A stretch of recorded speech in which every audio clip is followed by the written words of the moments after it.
Tu ne sais pas quoi choisir? Peut-être que ce n'est pas une vraie hésitation, mais une vraie fuite. Quand tu te dis je ne sais pas quoi faire, il y a peut-être autre chose derrière, pas un vrai dilemme, mais une peur. La peur de te tromper, la peur de déplaire, la peur d'assumer un choix qui t'éloigne des attentes des autres. Résultat, tu bloques, tu repousses, tu tournes en rond.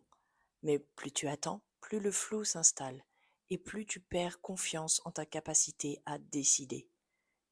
Et si tu pouvais distinguer clairement ce qui relève d'un vrai besoin de réflexion et ce qui est juste un évitement maquillé en je ne suis pas prête, ce serait déjà un premier pas vers la clarté, un premier pas vers toi. Alors voici 3 questions simples à te poser quand tu te sens bloqué. Est-ce que j'ai peur de perdre quelque chose si je prends cette décision? Est-ce que j'attends une permission extérieure pour agir? Est-ce que je serais soulagé si quelqu'un décidait à ma place? Si tu réponds oui à l'une de ces 3 questions, ce n'est pas que tu n'as pas de solution, c'est que tu ne t'autorises pas encore à t'écouter.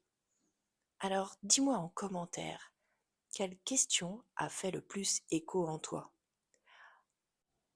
N'hésite pas à revenir sur ces questions quand tu te sens coincé et j'ai hâte que tu me partages ce que tu as pu identifier de la manière dont tu fonctionnes.